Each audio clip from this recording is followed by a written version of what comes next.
പാർത്തായ പ്രതിഭൂഷിത നാരായണേന സ്വയം പ്രതിതാം പുരാണം മധ്യേ മഹാഭാരതം അദ്വൈതാമൃതവർഷിണി ഭഗവതി അഷ്ടദശാധ്യായിനി തത്വാമനുസന്ധതാം ഭഗവദ്ഗീതേ ഭവദ്വേഷിണി. മഞ്ജു ഒന്ന് മ്യൂട്ട് ചെയ്യണേ മഞ്ജു.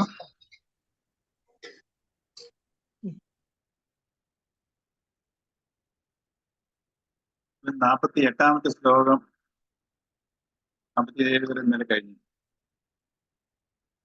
നമുക്ക് വായിക്കാമോ? വായിക്കാം സാറേ. 48 ആണോ? നമ്മൾ ഇന്നലെ 47 കഴിഞ്ഞല്ലോ. ഇത് കർമ്മണ്യവാദികാരത്ത് 47 കഴിഞ്ഞു. 48.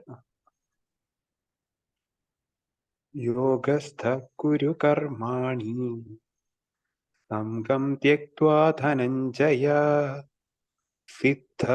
സിദ്ധ്യസിദ്ധ്യോ സമോ ഭൂത്വാ സമത്വം യോഗ ഉച്യതേ. ഹേ അർജുന, യോഗസ്ഥനായിട്ട് സംഘം ത്യജിച്ച് ജയാജയങ്ങളിൽ സമഭാവത്തോടെ വർത്തിച്ച് കർമ്മങ്ങൾ ചെയ്യും. സമചിത്തതയെ യോഗം എന്ന് പറയുന്നു. കർമ്മയോഗ രഹസ്യത്തെ വിശദമാക്കുകയാണ് ഇവിടെ. കർത്തവ്യ കർമ്മങ്ങൾ സസന്തോഷം നിർവഹിക്കുന്ന കർമ്മയോഗികൾ അനുഭവിക്കുന്ന ആനന്ദ നിർവൃത്തി സ്വായത്തമാക്കാൻ എന്താണ് ഉപായം? കർത്തൃത്വ ഭോക്തൃത്വ അഭിമാനങ്ങൾ വെടിഞ്ഞ് കർമ്മം ചെയ്യുക തന്നെ. അതെങ്ങനെ? യോഗത്തെ അവലംബിക്കൂ. എന്താണ് യോഗം? മനസ്സിന്റെ സമനില തന്നെ. സമത്വം യോഗ ഉച്യതേ. സുഖ ദുഃഖാദി ദ്വന്ദ്വാനുഭവങ്ങളെ ഒരേ നിലയിൽ കരുതി സമചിത്തതയോടെ കർമ്മം ചെയ്യാനാണ് ഗീത ഉപദേശിക്കുന്നത്. മനസ്സിനെ സാമ്യാവസ്ഥയിൽ നിർത്താൻ എന്തുപായം? സംഘം ത്യജിക്കുക. മനോവീര്യം ക്ഷയിപ്പിക്കുന്ന തെറ്റായ ചിന്തകളെ, അതായത് മിഥ്യാസങ്കല്പങ്ങളും പ്രതീക്ഷകളും ഭയാശങ്കകളും ആകാശക്കോട്ടകളുമൊക്കെ വെടിയുക. മനസ്സിൽ നിന്ന് തെറ്റായ ചിന്തകൾ മുഴുവൻ നീങ്ങിയാൽ മാത്രമേ കർമ്മയോഗം അനുഷ്ഠിക്കാനാവൂ എന്നാണെങ്കിൽ അത് അസാധ്യമെന്ന് പോലും തോന്നിപ്പോകും. കാരണം നമ്മുടെ ഉള്ളിൽ വേണ്ടാത്ത ചിന്തകൾ കുറച്ചൊന്നുമല്ല. എന്നാൽ ഉപനിഷത് ജ്ഞാനത്തിന്റെ വെളിച്ചത്തിൽ നോക്കുമ്പോൾ ഈ ഭയത്തിന് അവകാശമില്ല. നമ്മെ നിർവീര്യരാക്കുന്ന അസത് സങ്കല്പങ്ങൾ ഒക്കെയും അഹന്തയെ ചുറ്റിപ്പറ്റി നിൽക്കുന്നവയാണ്. അഹന്തയാവട്ടെ ഭൂതകാലത്തെ പറ്റിയുള്ള സ്മരണകളുടെയും ഭാവിയെപ്പറ്റിയുള്ള പ്രതീക്ഷകളുടെയും ഒരു മാറാപ്പല്ലാതെ മറ്റൊന്നുമല്ല താനും. ഭൂതകാലം മരിച്ചു കഴിഞ്ഞു, ഭാവിയാവട്ടെ ജനിച്ചിട്ടുമില്ല. രണ്ടും ഇപ്പോൾ നമ്മോടൊപ്പമില്ല. ആ നിലയ്ക്ക് അഹന്തയോടെ ജീവിക്കുക എന്നതിനർത്ഥം ഭൂതകാലമാകുന്ന ശ്മശാനത്തിലോ ഭാവിയാകുന്ന ഗർത്തത്തിലോ കഴിയുക എന്നാണല്ലോ. രണ്ടായാലും പ്രവർത്തിക്കാനും നേടാനുമുള്ള അവസരത്തെ വർത്തമാനകാലം നമുക്ക് നഷ്ടപ്പെടുന്നു. പരിതാപകരമായ ഈ ബുദ്ധിശൂന്യത ഒഴിവാക്കുക. വർത്തമാനകാലം വേണ്ട പോലെ വിനിയോഗിക്കുക എന്നതാണ് സംഘം വെടിഞ്ഞ് സമചിത്തതയോടെ കർമ്മം ചെയ്യുക എന്നതുകൊണ്ട് ഉദ്ദേശിക്കുന്നത്. ഭൂതത്തിൽ നിന്നും ഭാവിയിൽ നിന്നും സ്വയം നിവൃത്തനായി സർവ കഴിവുകളും വർത്തമാനത്തിൽ വിനിയോഗിച്ചുകൊണ്ട് ആത്മസമർപ്പണ ബുദ്ധിയോടെ കർമ്മം ചെയ്യുക. കർമ്മത്തിൽ തന്നെ നിർവൃത്തി അടയുക. ഇതത്രേ കർമ്മയോഗം. അതുകൊണ്ടുണ്ടാവുന്ന നേട്ടം അതിമഹത്തായിരിക്കും.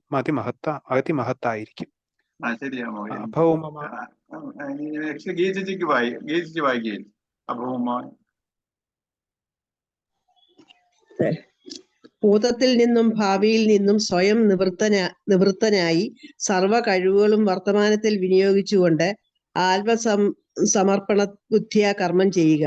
കർമ്മത്തിൽ തന്നെ നിർവൃതി അടയുക.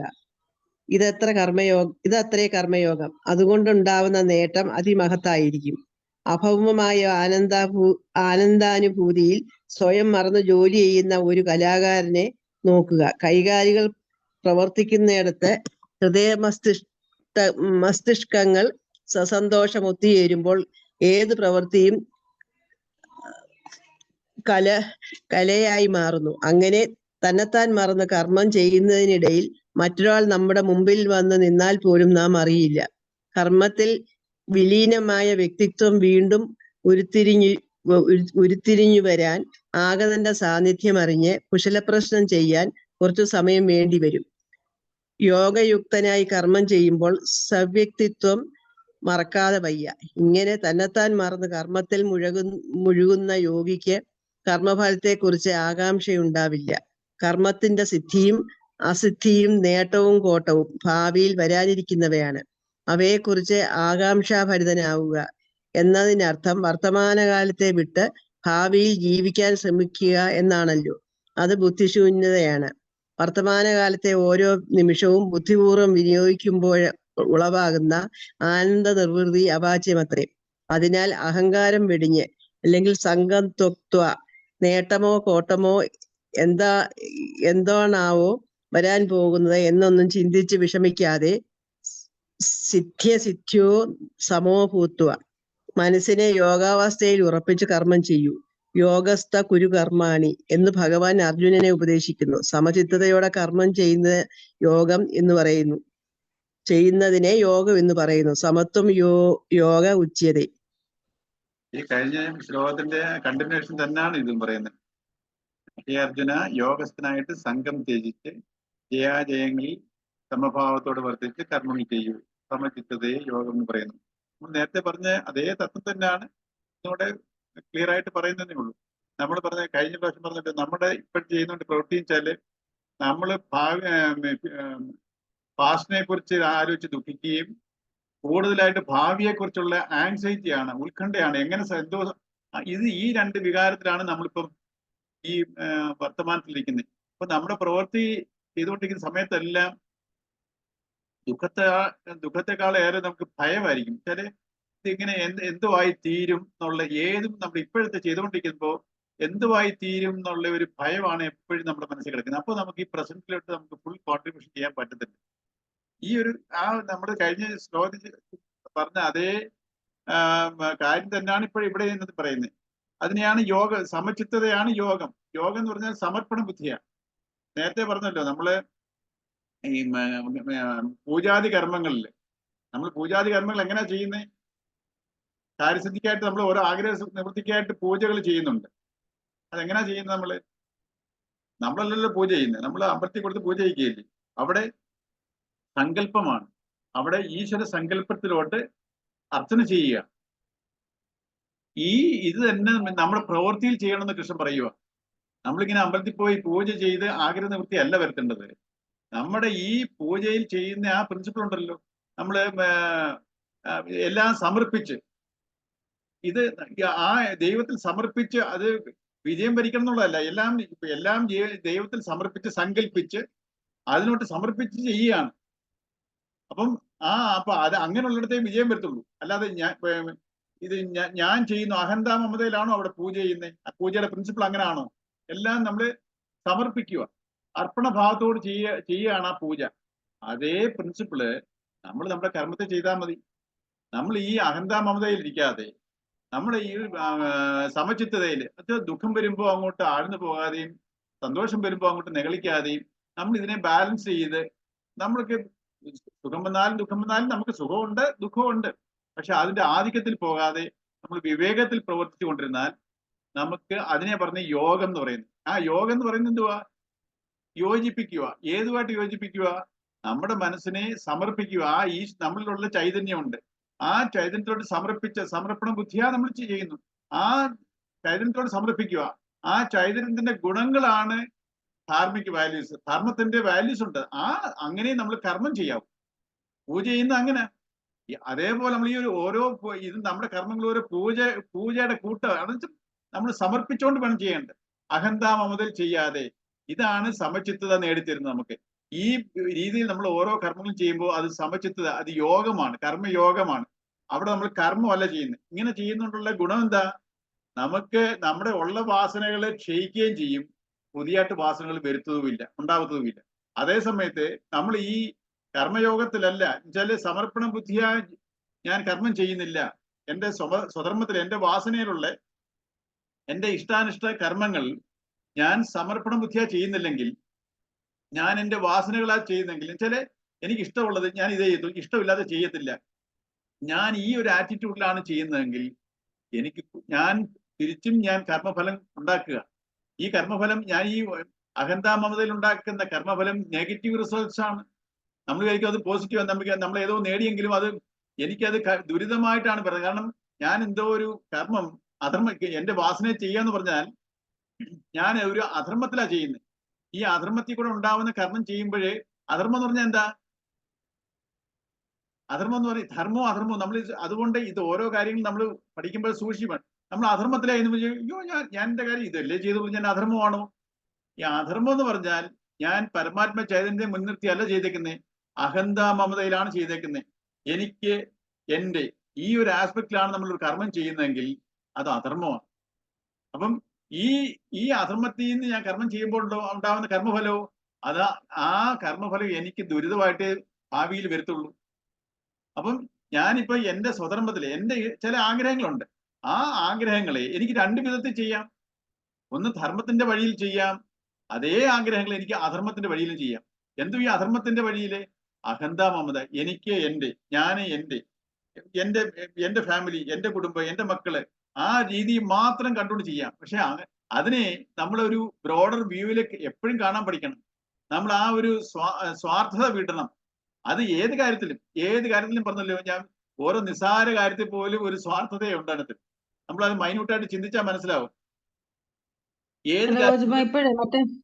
നമ്മളെ ഈ ഇപ്പം നല്ല കാര്യങ്ങൾ, ഇപ്പൊ ദാനകർമ്മമാണെങ്കിലും ധർമ്മത്തിന്റെ വേണ്ടിയിട്ട് ചെയ്യുന്നതാണെങ്കിലും ചിലര് നമ്മൾ അഡ്വർടൈസ്മെന്റിന് വേണ്ടിയിട്ട് എല്ലാരും ഫോട്ടോ എടുക്കുക, അങ്ങനെ അതിന്റെ ഒരു പ്രസംഗം വെക്കുക, അത് ചെയ്യുമ്പോ അതിന്റെ കൂട്ടത്തില് ഒരു മീറ്റിംഗ് കൂടി ആൾക്കാർക്ക് കൊടുക്കുന്നു എന്ന് കാണിക്കുന്നത് തന്നെ ഒരു അധർമ്മമല്ലേ?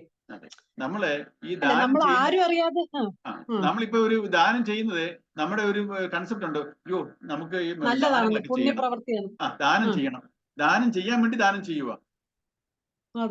ശരിക്കും മനസ്സ് കൂടുതൽ ഇത്രയും മതി അല്ലെ, അത്രയും കൊടുക്കണ്ട, ഇത് മതി, നമ്മൾ എന്റെ കഷ്ടപ്പെട്ടാണ് ഈ ദാനം, ഒരു 100% കോൺട്രിബ്യൂഷനിലോട്ട് നമ്മുടെ മനസ്സ് തോന്നുമോ? ഇത്രയും വേണ്ടി ഇത് കൂടുതൽ കൊടുക്കണ്ട, കുറെ തന്നെയല്ല ഇയാൾക്ക് കൊടുത്ത ഇയാൾക്ക് നമ്മൾ പല ചിന്തകളായിരുന്നു പറഞ്ഞേ. അപ്പം നമ്മൾ ഒരാൾക്ക് ഒരു 100 രൂപ കൊടുക്കുന്നുണ്ടെങ്കിൽ അത് നമ്മൾ പേഴ്സിൽ നിന്ന് കൈ കൊണ്ട് എടുത്ത് 100 രൂപ കൊടുത്ത് ഞാൻ 100 രൂപ കൊടുത്തു, അത് ദാനമാകുന്നില്ല. അതിന്റെ പുറകിലുള്ള മനോഭാവമാണ് അതിനെ ദാനമാക്കുന്നത്.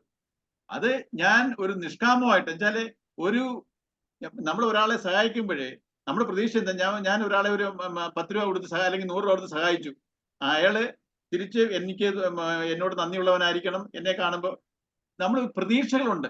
നമ്മൾ ഏതൊന്ന് കൊടുക്കുമ്പോഴും ഒരാൾക്ക് തിരിച്ച് ഞാൻ പ്രതീക്ഷിക്കുന്നുണ്ട്. അവിടെ ഈ പ്രതീക്ഷകളില്ലാതെ നമ്മൾ ഈ ഒരു നിഷ്കാമമായിട്ട് വെച്ചാൽ ഒരു ഇതും പ്രതിപത്തിയും പ്രതീക്ഷയും വെച്ച് പുലർത്താതെ ചെയ്യുന്ന ദാനം, നമ്മൾ കൈകൊണ്ട് ചെയ്യുന്ന കർമ്മമല്ല, അത് കർമ്മം. അതിന്റെ പുറകിലുള്ള മനോഭാവമാണ് അതിനെ ശരിക്കുമുള്ള കർമ്മമാക്കുന്നത്.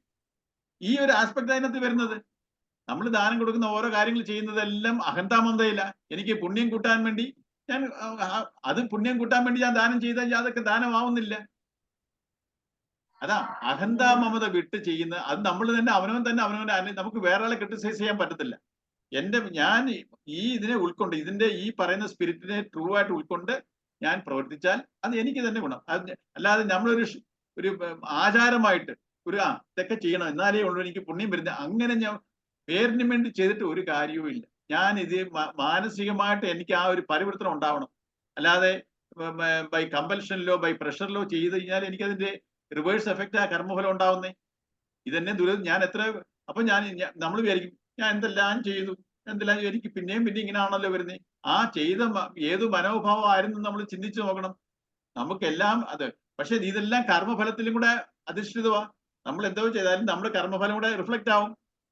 പക്ഷേ ഇതിനെല്ലാം നമ്മൾ ചെയ്യുന്ന കർമ്മങ്ങളൊന്നും, ഈ ധർമ്മത്തിൽ ചെയ്യുന്ന കർമ്മങ്ങളൊന്നും അത് നിഷ്ഫലമാകത്തേ ഇല്ല. അത് കൃഷ്ണൻ നേരത്തെ ഒരു ഇത് പറഞ്ഞു, പ്രത്യവായവും അഭിക്രമനാശവും. അങ്ങനെ ഒരു നാശം അതിന് സംഭവിക്കുന്നില്ല. ഏത് നമ്മൾ ധർമ്മത്തിൽ ചെയ്തോ നമുക്ക് അതിന് കർമ്മഫലം ഉണ്ടാവും. സപ്പോസ് അവിടെ വെച്ച് നമുക്ക് കണ്ടിന്യൂ ചെയ്യാൻ പറ്റിയില്ലെങ്കിൽ അവിടെ തൊട്ട് നമുക്ക് തിരിച്ച് തുടങ്ങുകയും ചെയ്യാം. അപ്പൊ ഈ ധാർമ്മിക് ആയിട്ടുള്ള കർമ്മങ്ങളെല്ലാം, ധർമ്മത്തിന്റെ വഴിയിലുള്ള കർമ്മങ്ങളെല്ലാം അത് ഒരിക്കലും നാശം വരുത്തില്ല. അതിന്റെയൊക്കെ ഫലം നമുക്ക് ഫ്യൂച്ചറിൽ നമുക്ക് അനുഭവിക്കുകയും ചെയ്യും. നമ്മൾ വിചാരിക്കുമ്പോൾ ഞാൻ ഒരു കാര്യം നമ്മൾ മനസ്സിലാക്കണം, ഇപ്പൊ ഞാൻ ദുരിതം അനുഭവിക്കുന്നതിന് കാരണം അധർമ്മത്തിലുള്ള കർമ്മങ്ങൾ ഏതൊക്കെയോ ഞാൻ ചെയ്തിട്ടുണ്ട്. അതിന്റെ ഫലം ഞാനിപ്പോ അനുഭവിച്ചേ പറ്റൂ. അപ്പൊ പക്ഷെ ഇപ്പൊ എനിക്കുള്ള ചെയ്യാനൊക്കുന്ന ഒരു എന്തുവാ, ഇപ്പോഴുള്ള കർമ്മങ്ങളെ ഞാൻ ധർമ്മത്തിന്റെ വഴിയിൽ, എന്നുവെച്ചാല് ധർമ്മത്തിന്റെ വഴിയിൽ എന്ന് പറഞ്ഞാൽ എന്തുവാ, നമ്മുടെ കടമ, നമുക്ക് വന്നു ചേരുന്ന കടമകൾ, നമ്മുടെ ഫാമിലിയിലായാലും പൊതുസമൂഹത്തിലായാലും നമ്മുടെ ഒഫീഷ്യലായിട്ടുള്ള കർമ്മരംഗത്തായാലും നമ്മൾ ഈ ധർമ്മങ്ങളെ, നമുക്ക് വന്നു ചേരുന്ന കടമകളെ നമ്മൾ അഹന്ത മമത ഇല്ലാതെ ആ ഒരു കൺസെപ്റ്റ്, ആ മനോഭാവത്തിൽ വേണം നമ്മൾ നിർവഹിക്കാൻ. അപ്പൊ നമുക്ക് ഉള്ള വാസനകൾ ക്ഷയിക്കുകയും ചെയ്യും, പുതിയ വാസനകൾ ഉണ്ടാകത്തുമില്ല. അപ്പൊ ഇങ്ങനെ നമ്മൾ ഓരോ ദിവസവും നമ്മുടെ ചെറിയ ചെറിയ കർമ്മങ്ങളെ, നമുക്ക് വന്നു ചേർന്നിട്ടുള്ള കർമ്മങ്ങളെ ഈ ഒരു പ്രിൻസിപ്പിളിനെ ഉൾക്കൊണ്ടുകൊണ്ട് നമ്മൾ അനലൈസ് ചെയ്തുകൊണ്ട് പതുക്കെ നമ്മൾ ട്രൈ ചെയ്ത് വന്നു കഴിഞ്ഞാൽ നമ്മുടെ ജീവിത നിലവാരം എന്ന് പറഞ്ഞാൽ നമ്മുടെ മനോനില, നമ്മുടെ സ്വസ്ഥതയും സമാധാനവും തീർച്ചയായിട്ടും ഉയരും. അതൊരു പരമാർത്ഥ സത്യമാണ്. ഈ ഒരു ഫാക്ടിനെ നമ്മൾ ഉൾക്കൊള്ളണം. കർമ്മഫലം ഏതൊരു കർമ്മത്തിനും ഉണ്ടല്ലോ, നമ്മളെ ഫലത്തിൽ കയറി അങ്ങ് പിടിക്കുക. ഒരു കർമ്മം ചെയ്യുന്നത് അതിനൊരു ഫലമുണ്ട്, ഓട്ടോമാറ്റിക്കായിട്ട് അതിനൊരു ഫലത്തിലാണ് അത് ആ കർമ്മം ഉണ്ട്. പക്ഷെ നമ്മൾ അതുകൂടാതെ ഈ ഫലം എനിക്ക് കിട്ടണം, ആ ഫലത്തിനെ കുറിച്ച് ചിന്തിച്ച് ഞാൻ ഒരു ഉത്കണ്ഠയിൽ കൂടി ഞാൻ ഈ പ്രസന്റിൽ എനിക്ക് ആ കർമ്മം എനിക്ക് 100% കോൺട്രിബ്യൂഷൻ ചെയ്യാൻ പറ്റാതെ വരും. അപ്പൊ അതുകൊണ്ട് നമ്മൾ സംഘം വെടിയണം എന്ന് പറയുക. സംഘം തെക്തുക വെച്ചാല് എന്തോ സംഘം, നമ്മൾ അനാവശ്യമായിട്ടുള്ള സങ്കല്പങ്ങളുണ്ട് ഫ്യൂച്ചറിനെ കുറിച്ചുള്ള. ഇങ്ങനെ ആയാലും ഇങ്ങനെ നമ്മൾ ഒത്തിരി സങ്കല്പിച്ച് കൂട്ടും ഇങ്ങനെ ഒരു വഴി കൂടെ. പക്ഷെ യാഥാർത്ഥ്യമായിട്ട് റിയലിസ്റ്റിക് ആയിട്ട് വേറൊരു വഴി കൂടെ ആയിരിക്കും അതിന്റെ സംഭവങ്ങൾ വരുന്നത്. അപ്പൊ ആവശ്യമില്ലാതെ സംഘം വെച്ചാല് ഭാവിയെ കുറിച്ചുള്ള അതിലോട്ട്, ആ റിസൾട്ടിലോട്ടുള്ള സംഘം കൊണ്ട് നമ്മൾ ഓരോ വേണ്ടാത്ത കൽപ്പനകൾ ചെയ്യുന്നു. സങ്കല്പം ചെയ്ത് കൂട്ടി നമ്മുടെ പ്രസന്റിലുള്ള നമുക്കുള്ള കോൺട്രിബ്യൂഷൻ ഇല്ലാതാവുന്നു. 100% കോൺട്രിബ്യൂഷൻ ഇല്ലെങ്കിൽ എങ്ങനെ ഒരു കർമ്മത്തിന്റെ ആ കറക്റ്റ് റിസൾട്ട് കിട്ടണമെന്നുണ്ടെങ്കിൽ 100% കോൺട്രിബ്യൂഷൻ ഉണ്ടാവണം. നമ്മൾ ഈ 100% കോൺട്രിബ്യൂഷൻ എടുത്തുമില്ല, ഞാൻ ഈ കർമ്മം ചെയ്തു, എനിക്ക് ഈ ഫലം കിട്ടിയില്ല, എന്തോ ചെയ്യാനാ, ഞാൻ ചെയ്യാനുള്ളത് ചെയ്തു. അത് എങ്ങനെ ചെയ്തു എന്നുള്ളത് മുഖ്യമാണ്. വേറെ ആർക്കും അത് അസസ് ചെയ്യാൻ പറ്റത്തില്ല. അവനവന് മാത്രമേ നമ്മൾ ജസ്റ്റിഫൈ ചെയ്തുകൊണ്ട് കാര്യമില്ല. നമ്മളെ തന്നെ നമ്മളെ ജസ്റ്റിഫൈ ചെയ്യരുത്. നമ്മൾ ട്രൂ ആയിട്ട് അനലൈസ് ചെയ്യാൻ പഠിക്കണം. ഈ ഒരു പോയിന്റ് ഇല്ലയോ നീ പറഞ്ഞത് ഇപ്പം മഞ്ജു? അതെ ഇതിനകത്തെ ശിവാരബന്ധത്തിനകത്തെ എഴുതേക്കുന്നു. ഫലസംഘം ഇപ്പൊ പറഞ്ഞല്ലോ, ഫലത്തില് സംഘമില്ലാതെ ജയത്തിലും പരാജയത്തിലും സമചിത്തതയോടെ കൂടെ നമ്മൾ കർമ്മം ചെയ്യണം എന്നാണ് ഇപ്പൊ പറഞ്ഞത്. സമസ്ഥിതിയിലും ഈ സമസ്ഥിതി നേടാൻ ആദ്യം വേണ്ടത് മനസ്സിന് ഏകാഗ്രപ്പെടാൻ ഒരു ആശ്രയം കണ്ടെത്തുകയാണെന്നാണ് ഇപ്പൊ ശിവാരബന്ധത്തിൽ ഈ ശ്ലോകത്തിന്റെ വ്യാഖ്യാനം പറഞ്ഞപ്പോഴേ പറയുന്നത്. അപ്പം അതിന് നിർഗുണോപാസന ശീലിക്കുന്നതാണ് ഇതിന് ഒരു ഉപായം. അല്ലെങ്കിൽ ബ്രഹ്മവസ്തുവിന്റെ പ്രതീകമായ ഏതെങ്കിലും ഒരു ഇഷ്ടദേവതാ രൂപം അംഗീകരിച്ച് സഗുണോപാസനയും ശീലിക്കാം. എന്ന് പറഞ്ഞാൽ എന്തായാലും ഈശ്വരപ്രാപ്തിയാണ് ജീവിതത്തിന്റെ പരമ ലക്ഷ്യമെന്ന് ഉറപ്പിച്ച് താൻ അംഗീകരിച്ച ഈശ്വര രൂപം നിരന്തരം ധ്യാനിച്ചുറപ്പിച്ചുകൊണ്ട് ആ ഈശ്വരന്റെ ആരാധന എന്ന നിലയിൽ കർമ്മം ചെയ്യാൻ തുടങ്ങണം. അതോടെ കർമ്മഫലത്തെ കുറിച്ചുള്ള സംഘം വെടിയാൻ കഴിയും. അപ്പൊ നമ്മൾ ചെയ്യുന്ന എല്ലാ കർമ്മവും ഈശ്വരാരാധനയായിട്ടാണ് ചെയ്യുന്നത് എന്നുള്ള ഈശ്വരാരാധനയാണെന്നുള്ള നമ്മുടെ അതിന്റെ ആ രീതിയിൽ നമ്മൾ ഓരോ കർമ്മവും ചെയ്തുകൊണ്ടിരുന്നാൽ നമുക്ക് കർമ്മത്തിന്റെ ഫലത്തിലുള്ള സംഘം ഓട്ടോമാറ്റിക്കലി കളഞ്ഞു പോകുമെന്നാണ് പറയുന്നത്. നീ പറഞ്ഞ അതിൽ ഒരു പോയിന്റ് ഫൈനായിട്ട് നമ്മൾ മനസ്സിലാക്കണം. കാരണം ഇപ്പൊ എല്ലാരും ചെയ്തുകൊണ്ടിരിക്കുന്നത്, എല്ലാവർക്കും ഈശ്വര വിശ്വാസമുള്ളവരാ. നമ്മൾ എല്ലാവരും അമ്പലങ്ങളുമായിട്ട് പോവുകയും നമ്മുടെ ഓരോ കാര്യങ്ങളിലും നമ്മളെ ഈ അമ്പലങ്ങളിൽ പോയി വഴിപാട് കഴിക്കുകയും ഈശ്വരനെ മുൻനിർത്തിയാണ് ഓരോ കാര്യങ്ങൾ ചെയ്യുന്നത്, ഇല്ലേ? അപ്പൊ അതിനകത്ത് ഇതെങ്ങനെ കണക്ട് ആവും? ഈ പറയുന്ന പോയിന്റ് എങ്ങനെ കണക്ട് ആവും? ഏതാ ഈശ്വരൻ? ഇപ്പൊ പറഞ്ഞതോ?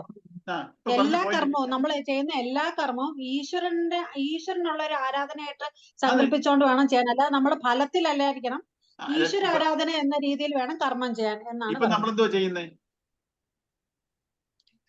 ഏതാ ഇപ്പൊ നമ്മൾ എങ്ങനെയാണ് ചെയ്യുന്നത്? ഇതിനെ നമ്മൾ ഈ ഭക്തിയുണ്ട്, എല്ലാവർക്കും ഭക്തിയുണ്ട്. പക്ഷെ നമ്മൾ ഇപ്പോഴെങ്ങനെ ചെയ്തോണ്ടിരിക്കുന്നേ? ഒരു ഫലം വെച്ചോണ്ടല്ലേ നമ്മൾ ചെയ്യുന്നത്, ഫലത്തിൽ ഇച്ഛിച്ചോണ്ടല്ലേ ചെയ്യുന്നത്. ആ ഫലത്തിന്റെ ഉള്ള അപ്പൊ ഈ അമ്പലത്തിനെ എങ്ങനെ യൂട്ടിലൈസ് ചെയ്യണം? അമ്പലത്തിനെയോ? ആ അമ്പലത്തിന്റെ കാര്യമല്ല പറഞ്ഞേ. നമ്മുടെ ഇപ്പൊ സഗുണോപാസന എന്ന് പറഞ്ഞാൽ എന്താ? സഗുണോപാസന വെച്ചാൽ നമ്മുടെ മനസ്സിലുള്ള ഒരു ഈശ്വര രൂപം, നമ്മുടെ ഈശ്വര മനസ്സിലുള്ള ഈശ്വര രൂപത്തിനെ അതിനാണല്ലോ സമർപ്പിക്കുന്നതായിട്ട് ചെയ്യണം ഓരോ അതിനാണല്ലോ കർമ്മം. അമ്പലങ്ങൾ ഈ വിഗ്രഹം വെച്ചേക്കുന്നേ. അതെ. അതെ. അപ്പൊ ഈ നമ്മൾ ഈ അമ്പലത്തിൽ പോയി പ്രാർത്ഥിക്കുന്നത് നമ്മൾ എങ്ങനെ വേണം? ഈ ഒരു പ്രിൻസിപ്പിൾ അവിടെ എങ്ങനെ കൊണ്ടുവരും? നമ്മുടെ ഉള്ളിലുള്ള ചൈതന്യ ഈശ്വരനല്ലേ, പരമാത്മാവല്ലേ, ആ ഈശ്വരന് സമർപ്പിച്ചുകൊണ്ട് ചെയ്യുന്ന രീതിയിൽ ചെയ്യണം. അപ്പൊ അമ്പലത്തിൽ പോയി തൊഴുമ്പോഴും നമ്മുടെ ഉള്ളിലുള്ള ആ ചൈതന്യത്തിനെയാണ് നമ്മൾ കാണുന്നത്. ആ പ്രതീകം വരെ നമ്മൾ മനസ്സിൽ കണ്ണടച്ച് പ്രാർത്ഥിക്കുമ്പോൾ നമ്മുടെ ഉള്ളിലാണ് ആ ചൈതന്യം ഇരിക്കുന്നത്, നമ്മളെ കാണിക്കാൻ വേണ്ടിയിട്ട് അങ്ങനെ ആ ഒരു സങ്കല്പത്തിൽ വേണം, അല്ലാതെ പുറത്തിരിക്കുന്ന വിഗ്രഹത്തിന് വിചാരിച്ചിട്ടല്ല. അതെ അതെ അതെ നമ്മളിപ്പോ നമ്മളെല്ലാരും ഭക്തിയുള്ളവരാ. കാരണം നമ്മൾ ഇങ്ങനെ ഇതിനെക്കുറിച്ചൊന്ന് ശരിക്കും ഒന്ന് സംസാരിച്ചാലേ പറ്റത്തുള്ളൂ. കാരണം ആരും ഇവിടെ ഇതിനകത്തുള്ളവരാ, നമുക്ക് എല്ലാവരും ഭക്തിയുള്ളവരാ. പക്ഷേ രണ്ടു തരം ഭക്തിയാണ്. ഒന്ന് അന്യഭക്തിയും ഒന്ന് ഈ ഇവിടെ പറയുന്ന അനന്യഭക്തിയാണ്. അപ്പം നമ്മൾ ഈ പരമാത്മ ചൈതന്യത്തിൽ നമ്മള് അടിയുറക്കണം വെച്ചാൽ എന്തുവാ? ഏത് പരമാത്മ ചൈതന്യം? എന്നിലുള്ള പരമാത്മ ചൈതന്യം. അപ്പം അപ്പം ഈ അമ്പലത്തിൽ പോയി നമ്മള് വഴിപാട് ചെയ്യുന്നത് ആ ഒരു പ്രിൻസിപ്പൾ ഏതോ ഒരു കാര്യസാധ്യത ആണല്ലോ, ഇല്ലയോ? ഇപ്പൊ നമ്മൾ ഇപ്പൊ ചെയ്യുന്ന കാര്യം നമ്മൾ വഴിപാട്, നമുക്കൊരു ആഗ്രഹ സാമർത്ഥ്യമുണ്ട്, നമ്മൾ ഒരു വഴിപാട് കഴിക്കുന്നു, എനിക്ക് ആഗ്രഹം നടക്കണം, ദൈവത്തിനോട് സമർപ്പിക്കുക നമ്മള്. പക്ഷേ അവിടെ നമ്മൾ ആ കർമ്മ ഫലമായിട്ട് കണക്റ്റഡാ, ഇല്ലേ? അല്ല, ഞാൻ പറഞ്ഞ പൂജ ചെയ്യുന്ന കാര്യമല്ലോ. അല്ല അതല്ലേ ഇപ്പൊ പ്രാക്ടിക്കലായിട്ട് കാണുന്നതല്ലേ? അത് പ്രാക്ടിക്കലായിട്ട് കാണുന്നത്. അതിനെ എങ്ങനെ മാറ്റിയെടുക്കാൻ പറ്റും? അതാ ഇപ്പൊ പറഞ്ഞത്, ഫലം നമ്മളിപ്പോ അടുത്ത സെന്റൻസ് അതാണ്. ഫലം ഇന്ന രൂപത്തിൽ തന്നെ വേണമെന്നോ അത് കിട്ടിയേ തീരൂ എന്നോ ചിന്തിച്ച് മനസ്സ് വ്യാകുലപ്പെടുകയില്ല. ഇങ്ങനെ ചെയ്താൽ അത് ഈശ്വരേച്ഛ പോലെയാണ്. അപ്പൊ നമുക്ക് കിട്ടുന്ന അനുഭവങ്ങളെല്ലാം അത് നമ്മൾ ഈശ്വരന്റെ ആഗ്രഹം പോലെ നടക്കുന്നതാണ് എന്ന് നമുക്ക് സങ്കല്പിക്കാൻ കഴിയും. അപ്പം അങ്ങനെ ചെയ്താൽ ഈശ്വരന്റെ അർപ്പിച്ച് ചെയ്യുന്ന എല്ലാ കർമ്മങ്ങൾക്കും അതിന്റെ ഫലം കിട്ടുമ്പോൾ അത് ഈശ്വരേച്ഛയാണെന്ന് എടുക്കാൻ പറ്റും. അപ്പോൾ ഫലം അനുകൂലമോ പ്രതികൂലമോ ഈ അമ്പലത്തിൽ പോയി വഴിപാട് ചെയ്യുന്ന ഒരു പൂജ ചെയ്യുന്നില്ലയോ? ആ പൂജയിലുള്ള പ്രിൻസിപ്പിൾ നമ്മുടെ കർമ്മത്തിലോട്ട് കൊണ്ടുവരണം. ആ പൂജയിൽ എന്താണ്? സമർപ്പണമല്ലേ അവിടെ ചെയ്യുന്നത്? അതെ, സമർപ്പിച്ചല്ലേ? സമർപ്പണം ആരാ? നമ്മൾ എവിടെ സമർപ്പണിക്കും? നമുക്ക് ആഗ്രഹം ഈ പൂജ അമ്പലത്തിൽ പോയാലും സമർപ്പണമല്ലല്ലോ അവിടെ. സമർപ്പണം ആ പൂജാരി എങ്ങനെയാ ചെയ്യുന്നേ? പൂജാരി എങ്ങനെയാ ചെയ്യുന്നത് നമുക്ക് അറിഞ്ഞൂടാ. ആ കൺസെപ്റ്റ് എങ്ങനെ? പൂജ ചെയ്യുന്ന കൺസെപ്റ്റ് എങ്ങനെ? അവിടെ ഗണപതിയോ അല്ലെങ്കിൽ കൃഷ്ണനെയോ സങ്കല്പിച്ച് ആ സങ്കല്പത്തിലൂടെ അർച്ചന ചെയ്യപ്പെടുക. അതെ, ആത്മസമർപ്പണമാണ് പൂജാരി ചെയ്യേണ്ടത്. അപ്പൊ ആ പൂജാരി എനിക്കൊരു കാറ് വാങ്ങിക്കണം, ഞാൻ പോയി ഒരു പായസം കഴിപ്പിച്ചേക്കാവോ എന്ന് ഞാൻ പറയുന്നു. കൃഷ്ണൻ ഒരു പായസം കഴിപ്പിക്കും, എനിക്കൊരു കാറ് വാങ്ങിക്കണം, ആഗ്രഹം നടക്കണം. അപ്പം പൂജാരി ഈ പൂജ ചെയ്യുന്ന സമയത്ത് ഇയാൾക്ക് ഒരു കാറ് വാങ്ങിച്ചു കൊടുക്കണേന്ന് ആ പൂജയിൽ പറയുവോ? ഇല്ല. അപ്പം ഈ പൂജാരി ചെയ്ത കൺസെപ്റ്റ് നമ്മുടെ പ്രവൃത്തിയിലോട്ട് കൊണ്ടുവരണം.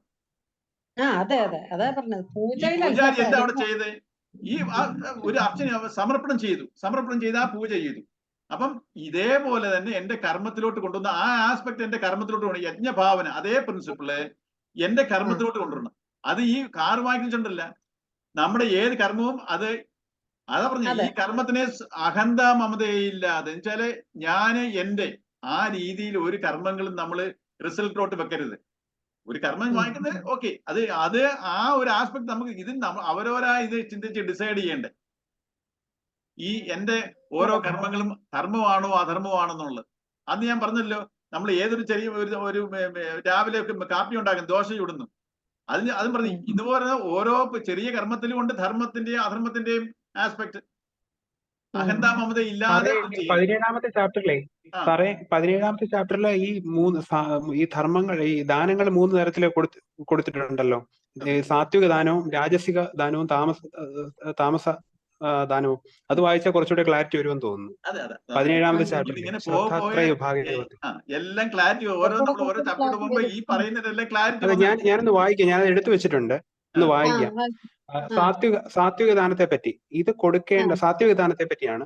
ഇത് കൊടുക്കേണ്ടത് എന്റെ കർത്തവ്യമാണ് എന്ന ബോധത്തോടെ പ്രത്യുപകാരം ചെയ്യാൻ കഴിവില്ലാത്തവന് ഉചിതമായ ദേശത്തിലും ഉചിതമായ കാലത്തിലും ഉചിതമായ പാത്രത്തിലും കൊടുക്കുന്ന ദാനം സാത്വികമാണ്.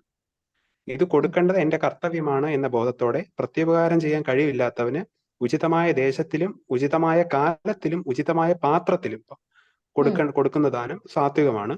രാജസിക ദാനത്തെ പറ്റി പറയുന്നത്, പ്രത്യുപകാരം ലഭിക്കുമെന്ന് ആശിച്ചോ പുണ്യലോകപ്രാപ്തി ഉദ്ദേശിച്ചോ ക്ലേശിച്ച് കൊടുക്കുന്ന ദാനം രാജസമാണ്.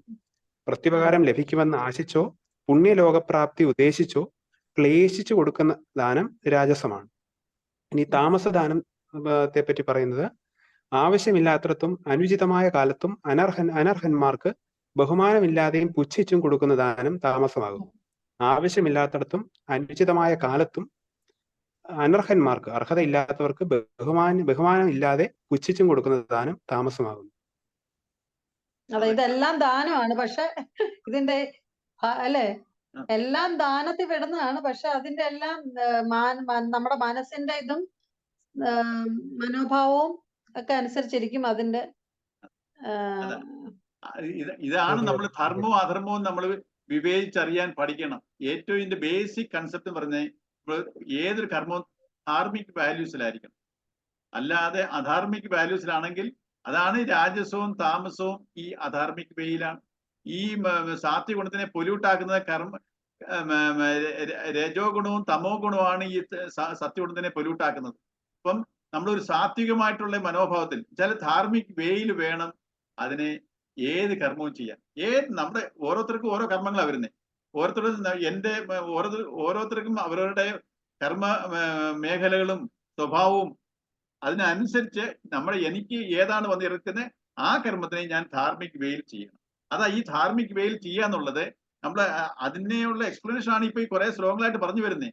ഞാൻ എപ്പോഴും സംഘം കർമ്മഫലത്തിലോട്ട് ഒരു ആഗ്രഹത്തെ നിവർത്തിക്കാണ് നമ്മൾ ഈ ഒരു കർമ്മം ചെയ്യുന്നത്. പക്ഷേ ഞാൻ ആ ആഗ്രഹത്തിൽ കടിച്ചു തൂങ്ങി അതിന്റെ റിസൾട്ടിലോട്ട് കടിച്ചു തൂങ്ങി എനിക്ക് പ്രസന്റിലോട്ട് എനിക്ക് വർക്ക് ചെയ്യാതെ, എനിക്ക് കോൺട്രിബ്യൂഷൻ ചെയ്യാതെ ആ സംഘം വിടണം.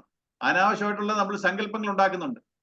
നമ്മൾ ഇത് ഒരു ദാനം ചെയ്യുന്നു, ഉടനെ പ്രതീക്ഷ അവര് തിരിച്ചെനിക്ക് പ്രതിവാരം ഉണ്ടാവണം, എനിക്ക് അല്ലെ എന്നോട് നന്ദിയുള്ളവരായിരിക്കണം. ഇങ്ങനെ നമ്മൾ സങ്കല്പങ്ങളാണ്, പ്രതീക്ഷകളും സങ്കല്പങ്ങളും നമ്മൾ ഉണ്ടാക്കരുത്. നമ്മൾ ചെയ്യേണ്ടത് എന്റെ കർത്തവ്യമാണിത്. ഞാൻ ഈ പരമാത്മ ചൈതന്യമാണ് എന്നെ നിലനിർത്തുന്നത്. ആ ചൈതന്യത്തിന്റെ അധിഷ്ഠിതമായിട്ടുള്ള വാല്യൂസ് ഉണ്ട്. അതാണ് സാത്വികമായിട്ടുള്ളത്, അതാണ് ധാർമ്മിക വാല്യൂസ്. അതിനെ ബേസ് ചെയ്ത് വേണം എന്റെ എല്ലാ കർമ്മങ്ങളും. അത് എന്റെ ആഗ്രഹ നിവൃത്തിക്കായിട്ടുള്ള കർമ്മങ്ങളാണ്. എന്റെ ആഗ്രഹ നിവൃത്തിക്കുള്ള കർമ്മങ്ങളെ എനിക്ക് രണ്ട് രീതിയിൽ ചെയ്യാം. ധാർമ്മിക് വേയിലും അധാർമിക് വേയിലും ചെയ്യാം. എന്ന് വെച്ചാൽ അതിനെ നമ്മൾക്ക് ധർമ്മം എന്താണ്, അധർമ്മം എന്താണ്. അധർമ്മം എന്ന് വെച്ചാൽ അഹന്താ മമതയിൽ ഊന്നിയതാണ് അധർമ്മം. ഞാനും എന്റെ എന്നുള്ള അഹന്താ മമതയിൽ പോകുന്ന എല്ലാ അധർമ്മങ്ങളാണ്. കാരണം ശരീരത്തിന്റെ ലെവലിലും മനസ്സിന്റെ ലെവലിലും ബുദ്ധിയുടെ ലെവലിലും ഇത് എന്നെ നിലത്തുന്ന ചൈതന്യമാണ്. എന്നെ നിലത്തുന്ന ചൈതന്യം അർപ്പിച്ചുകൊണ്ട് വേണം അതിന്റെ പ്രസൻസിലാണ് എനിക്കിത് സംഭവിക്കുന്നത്, ഇത് നടക്കുന്നത്. അപ്പൊ അതിനാണ്, അല്ലാതെ ഞാൻ നേടി, ഞാൻ നേടുന്നു, ഞാൻ നേടിയില്ല, ഞാൻ പരാജിതനായി, ഈ ഞാൻ എന്നുള്ള ഭാവം ഉണ്ടാവരുത്. ആ ഒരു കർമ്മത്തിൽ ആ ഒരു ഫാക്ടർ ഇല്ലെങ്കിൽ അത് ധർമ്മമാണ്. ഇതിനെ വിവേചിച്ചറിയാൻ പറ്റുന്ന ഒരു എക്സാം വെച്ച് ഒന്ന് രണ്ട് ചെറിയ എക്സാമ്പിൾസ് നിങ്ങളുടെ ലൈഫിലുള്ളത് വെച്ചിട്ട് പറയാൻ പറ്റുന്നുണ്ടോ? പറയാൻ പറ്റുമോ? ധർമ്മം എന്താ, അല്ലെങ്കിൽ ഈ ഇവിടെ പറയുന്ന പോയിന്റ് എന്താണ്?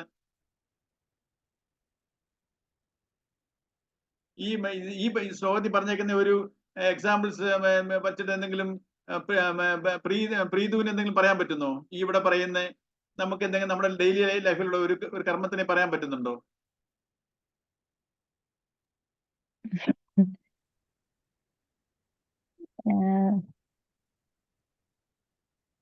എനിക്കൊരു ഒത്തിരി സമയത്താ സാർ എനിക്കൊന്ന് ആലോചിക്കോ. അത് നമ്മളൊരാൾക്ക് ഇച്ചിരി ആഹാരമോ പൈസയോ കൊടുക്കുമ്പോഴേ അവരിന്ന് നമ്മളൊരു തിരിച്ച് അവരെ കൊണ്ടുവരും ചെയ്യിക്കുന്ന മനോഭാവമായിരുന്നല്ലോ. അത് അവർക്ക് ചുമ്മാ നമ്മൾ മനസ്സോടെ തന്നെ കൊടുക്കണം എന്നുള്ളതല്ലേ പറഞ്ഞില്ലേ? ഇല്ലയോ? നമ്മുടെ തിരിച്ച് അവരിതൊന്നും പ്രതീക്ഷിക്കാതെ അവര് വിശന്ന് വരുമ്പോ നമ്മൾ ഇച്ചിരി ആഹാരം കൊടുക്കുക അവർക്ക്, അല്ലെ ഇച്ചിരി അവർക്ക് ബുദ്ധിമുട്ട്, അല്ലെങ്കിൽ എണ്ണ കൊടുക്കുക, ഇച്ചിരി പൈസ ചോദിച്ചു പൈസ കൊടുക്കുക. ഇതൊക്കെ നമ്മള് അവരുടെ ആ വിഷമസ്ഥിതി കണ്ട നമ്മുടെ മനസ്സലിഞ്ഞം കൊടുക്കുക. അങ്ങനെയല്ലയോ ചെയ്യേണ്ടത്? അല്ലാതെ അവരിന്ന് പിന്നൊന്നും പ്രതീക്ഷിക്കരുത് എന്നുള്ളത് ഇല്ലയോ? അതെ ഇപ്പൊ നമ്മള് അങ്ങനെ നിസ്സാരമായിട്ടുള്ളതാ, എന്നാലും പറഞ്ഞു തരും. ആഹാരം കൊടുക്കുന്ന കാര്യം കൂടെ ഇപ്പൊ അടുത്ത വീട്ടിൽ നിന്ന് ഒരാൾ വന്ന് ഒരു കടം ചോദിച്ചു. അപ്പോഴോ അതെ, കടം ചോദിച്ചാൽ നമുക്ക് പിന്നെ നമ്മൾ അറിഞ്ഞ വരുന്ന ആൾ എങ്ങനെയാന്ന് അറിഞ്ഞുകൊണ്ട് കൊടുക്കണം. നമ്മളല്ലാതെ ഇപ്പൊ ഒരു കളിപ്പിക്കാൻ വരുവാന്നോ ഇല്ല നമുക്ക് അറിയാവില്ല, അത് അറിഞ്ഞ് നമ്മൾ വിഷമശ്രീ വരുമ്പോ നമ്മൾ അറിഞ്ഞു കൊടുക്കുക. പക്ഷേ അങ്ങനെ കൊടുക്കുന്ന സമയത്ത് നമുക്കൊരു പ്രതീക്ഷ ഉണ്ടാവത്തില്ലയോ? തിരിച്ച് അങ്ങേര് എന്നോട് ലോയൽ ആയിരിക്കണം, എന്നോട് നന്ദിയുള്ളവരായിരിക്കണം, നമ്മളോട് ഫേവറബിൾ ആയിട്ട് അങ്ങനെ ഒരു പ്രതീക്ഷ നമ്മുടെ മനസ്സിലില്ലേ? അതെ, ചെറുതായിട്ട് തോന്നും നമുക്ക്. അതെ, അവര് നമ്മളെ നമ്മളോട് ഞാൻ നമ്മൾ ധർമ്മം കൊടുക്കുന്ന ഒരു ആഹാരം കൊടുക്കുന്ന പോലെ അല്ല. നമ്മൾ ഒരാളുടെ ആരെങ്കിലും ഒരു 500 രൂപ കൊടുത്തു, ഒരു 1000 രൂപ കൊടുത്തു, ഒരാൾക്ക് ഒരു അത്യാവശ്യം വന്ന് കൊടുത്തു. പിന്നെ അത് നമ്മൾ അയാളിൽ നിന്ന് നമ്മുടെ ഒരു ഓട്ടോമാറ്റിക് ആയിട്ട് ഉള്ളിലുള്ള ഒരു പ്രതീക്ഷയാണിത്. അങ്ങനെ നമ്മളെ കാണുമ്പോൾ ചിരിക്കണോ, അല്ലെങ്കിൽ നമ്മളോട് ഫേവറബിൾ ആയിട്ടിരിക്കണം നമ്മളോട്. പക്ഷേ നമ്മൾ കണ്ടുവരുന്ന എങ്ങനെയാ? നമ്മൾ ആർക്കെങ്കിലും ഉപകാരം ചെയ്താൽ പിന്നെ ശത്രുവാകും. അതെല്ലാം നമ്മുടെ അനുഭവമില്ലേ? അപ്പൊ പക്ഷെ എന്തുകൊണ്ടാ ഇങ്ങനെ? നമ്മുടെ പ്രതീക്ഷയാണ് ആ പ്രതീക്ഷയ്ക്ക് ഒത്ത് അങ്ങനെ പ്രവർത്തിക്കത്തില്ല. അപ്പോഴാണ് നമ്മൾ ശത്രു എന്ന് പറയുന്നത്. അതെ, അതാ ഞാൻ പറഞ്ഞത്. അല്ല, നമ്മൾ തിരിച്ച് പ്രതീക്ഷിക്കാതിരുന്നാൽ നമുക്ക് വിഷമമൊന്നും പറ്റില്ല. നമ്മൾ തിരിച്ച് പ്രതീക്ഷിക്കുന്നതുകൊണ്ട് ആ പ്രതീക്ഷയ്ക്ക് ഓപ്പോസിറ്റ് ആയിട്ട് വരുമ്പോ എന്റെ ശത്രുവായി. അതേസമയത്ത് ഈ ഒരു മനോഭാവം വിടുമ്പോഴാണ് അത് ധർമ്മമാവുന്നത്. ഇതുപോലെ ഓരോ അതായത് നമ്മളെ ഇതുപോലെ അപ്പൊ നമ്മൾ കുറച്ച് അപ്പൊ ഞാൻ ചോദിക്കും, നമ്മുടെ ഓരോ പ്രവൃത്തികളും നമ്മൾ ശരിക്കും അനലൈസ് ചെയ്ത് ഇങ്ങനെ പോകുമ്പോഴേ നമ്മുടെ പഴയതിൽ നിന്ന് പാതിക്ക് മാറാൻ നോക്കും, നമുക്ക് മാറ്റങ്ങൾ സംഭവിക്കും. കാരണം ഈ സമയം എടുക്കും അങ്ങനെ മാറി വരണമെങ്കിൽ നമ്മള്. അല്ലല്ല, ഞാൻ ചോദിക്കുക, ഈ പറയുന്നത് ഈ ഗീതയിൽ ഇപ്പൊ കൃഷ്ണൻ നമ്മൾ ഈ രണ്ടു ശ്ലോകമായിട്ട് കർമ്മം ചെയ്യേണ്ട എങ്ങനെ ഇത് പറയുന്നത് സത്യമാണെന്ന് നമുക്ക് ശരിക്കും മനസ്സിലാവുന്നുണ്ടോ? ഇതാണ് സത്യം എന്ന് മനസ്സിലാവുന്നുണ്ടോ?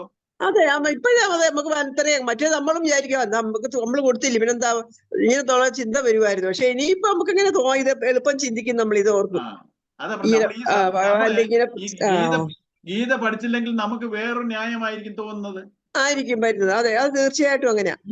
ഇത് ഉള്ളതുകൊണ്ട് നമുക്ക് ഇപ്പോഴും ചിന്തിക്കും. അർജുനൻ ആദ്യത്തെ അധ്യായത്തില് നമ്മളെല്ലാം ഒരു അപ്പൂപ്പനെ കൊല്ലണോ, അല്ലെങ്കിൽ എന്റെ പഠിപ്പിച്ച ഗുരുവിനെ കൊന്നിട്ട് വേണോ എന്നൊക്കെ ആ അർജുനൻ പറയുന്നത് നമുക്ക് ശരിയാണെന്ന് തോന്നുന്നില്ലേ?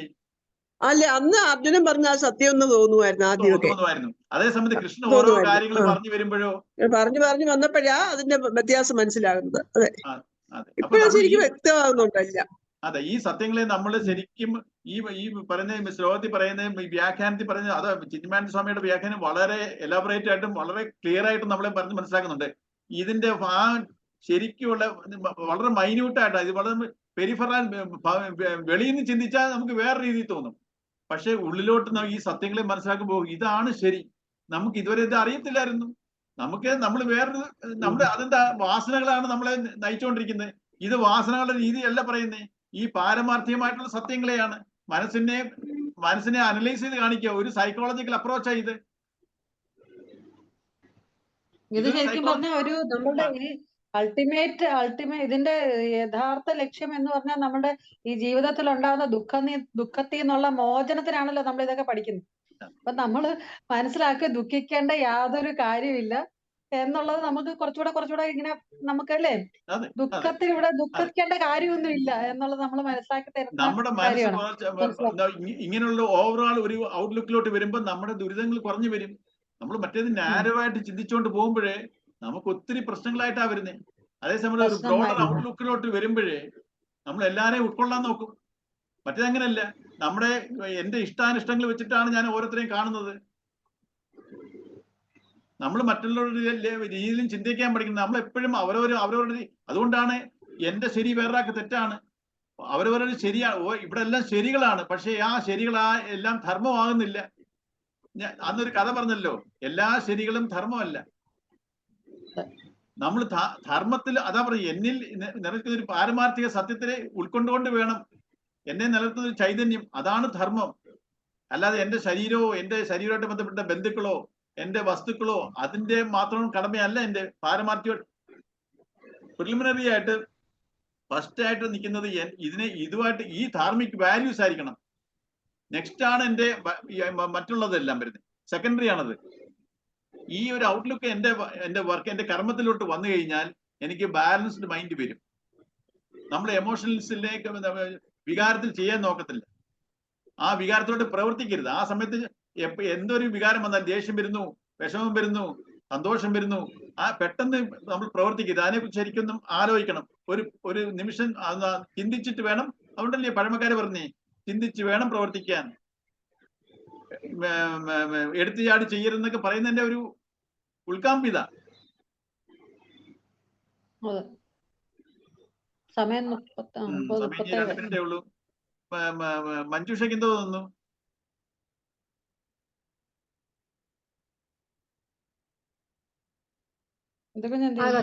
കേട്ടില്ല, പറയുന്നതെല്ലാം കേട്ടു. ഞാന് അതിനെപ്പറ്റി ആലോചിക്കുമായിരുന്നു. എന്തോ പറയുന്നത് ശരിയാണോ? ശരിയാണോ ഇത്? ആണ്. നമ്മള് ഇപ്പൊ കൊച്ചമാൻ ഇപ്പൊ പറഞ്ഞല്ലോ, ഒരാൾക്ക് കടം കൊടുത്തു കഴിഞ്ഞാൽ നമ്മള് തിരിച്ച് അവരിൽ നിന്ന് പോസിറ്റീവായിട്ട് എന്തെങ്കിലും പ്രതീക്ഷിക്കുന്നു എന്നൊക്കെ പറഞ്ഞു. അതെല്ലാം നമ്മുടെ മൈൻഡിലുള്ള കാര്യങ്ങൾ തന്നെയാണ് പറഞ്ഞത്. ഇപ്പൊ ഈ ഗീത ക്ലാസ് ഇത് അറ്റൻഡ് ചെയ്തതിനു ശേഷം നമുക്കുള്ള ചിന്തകൾ മാറുന്നുണ്ട്. ഈ പറഞ്ഞത് തന്നെയായിരുന്നു എന്റെയും ചിന്ത. നമ്മളോടുള്ള ആറ്റിറ്റ്യൂഡ് എങ്ങനെയായിരിക്കും? നമ്മൾ അവരെ സഹായിച്ചല്ലോ, ഇനി പോസിറ്റീവായിട്ടായിരിക്കും നമ്മളോട് എപ്പോഴും നിൽക്കുന്നത്. ആ ഒരു ചിന്തയായിരുന്നു ഇതുവരെ. പക്ഷെ അങ്ങനെ ആവരുതെന്നുള്ളത് ഇതിനകത്തൊന്ന് മനസ്സിലാക്കാൻ പറ്റി. നമുക്ക് ഓരോരോ എക്സാമ്പിൾ വെക്കുമ്പോൾ അത് നമുക്കത് ജീവിതത്തിലോട്ട് കൊണ്ടുവരാൻ പറ്റും. പ്രീതു എന്തോ ആലോചിച്ചിട്ട് പറയാന്ന് പറഞ്ഞില്ലേ? അല്ല, ഞാൻ ചോദിക്കാന്ന് അല്ല, ഞാൻ ആലോചിക്കാണ്, എനിക്കറിയത്തില്ല ശരിയാണോ തെറ്റാണെന്ന്.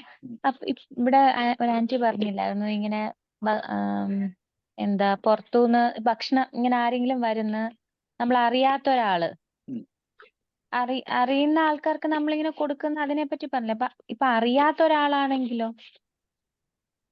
വിശന്ന് വരുവാണെങ്കിൽ ഭക്ഷണം കൊടുക്കുന്നതിന് കുഴപ്പമില്ലല്ലോ. അറിയാത്ത ആളാണെങ്കിൽ കുറച്ച് കൊടുക്കുള്ളൂ. കാരണം അറിയാവുന്ന ആളാണെങ്കിൽ നാളെ ഫേസ് ചെയ്യേണ്ടതല്ലേ, എന്തെങ്കിലും പ്രത്യുപകാരം ഉണ്ടാവും എന്നുള്ളത് ധരിച്ചിട്ട് പിന്നെയും കൊടുക്കാനുള്ള ടെൻഡൻസി. നമ്മുടെ മൈൻഡ്, എനിക്കതാ മനസ്സിലായത്. നമ്മളിപ്പോ അറിയുന്ന ഒരാൾക്ക് നമ്മളൊന്നും തിരിച്ച് പ്രതീക്ഷിക്കാതെ നമ്മൾ ചെയ്യണം. അങ്ങനെയാണ് വേണ്ടത്. ഇപ്പൊ നമുക്ക് അറിയാത്ത ഒരാൾക്ക് നമ്മൾ അതുപോലെ ഒന്നും പ്രതീക്ഷിക്കാതെ കൊടുത്തൂടെ? കൊടുക്കണമല്ലോ. അങ്ങനെയാണ്, തീർച്ചയായിട്ടും. അറിയാവുന്നവരുടെ കാര്യം മാത്രമല്ല പറഞ്ഞ്, നമുക്കറിയാമല്ലോ, ആ വരുന്ന ആൾക്ക് നമുക്കൊരു അസസ്മെന്റ് ഉണ്ടാവുമല്ലോ, ഡിസേർവിംഗ് ആണ്. ഡിസേർവിംഗ് ആണ് എന്നുണ്ടെങ്കിൽ, ഡിസേർവിംഗ് ആയിട്ടുള്ളവർക്ക്. അല്ല, വിശക്കുമ്പോഴല്ലേ ഭക്ഷണം കഴിക്കുന്നത്. ഭക്ഷണം ചോദിച്ച ഒരാൾ വരുവാണെങ്കിൽ നമുക്ക് അയാളുടെ വിശപ്പിന് വേണ്ടിയിട്ടല്ലേ. അപ്പൊ നമുക്ക് അല്ല, ഞാൻ നോട്ട് ഓൺലി, ഞാൻ പറഞ്ഞ അങ്ങനെയല്ല, വിശപ്പ് മാത്രമല്ല, പൊതുവേ നമുക്ക് അറിയാത്തൊരാള്. ഞാൻ മീൻ ചെയ്തത് not only for the food, അല്ലാതെ പിരിവിന് വരുന്നതാണോ? അങ്ങനെയോ അല്ലാതെ എന്തെങ്കിലും അതല്ല ഉദ്ദേശിച്ചത്. അവർക്ക് അത് നമ്മളെല്ലാരും ഒരേപോലെ കാണിക്കാൻ പറ്റത്തില്ല. പിരിവിന് വരുന്നവർക്കൊക്കെ അവരുടെ ആവശ്യത്തിന് വേണ്ടിയിട്ട് എന്താണ് അവരുടെ മോട്ടീവ് എന്നുള്ളത് അറിയണം നമ്മൾ. അവരെന്തിനു വേണ്ടിയിട്ടാണ് അൺനോൺ പേഴ്സൺസ് വരുന്നത് തന്നെ. ഈവൻ നമ്മളൊരു ഭക്ഷണത്തിനാണെങ്കിൽ എനിക്കത് എക്സ്പ്ലെയിൻ ചെയ്യാനും കിട്ടുന്നില്ല. അതാണ് എന്റെ ഒരു പ്രശ്നം.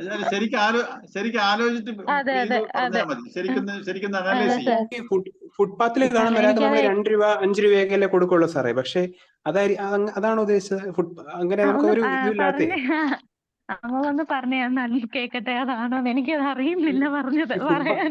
ഫുട്പാത്തിൽ കാണുന്നവർക്കൊക്കെ നമ്മള് എന്തെങ്കിലും ഈ ചില്ലറ പൈസ ഉണ്ടെങ്കിൽ അത് കൊടുത്തിട്ട് പോകും.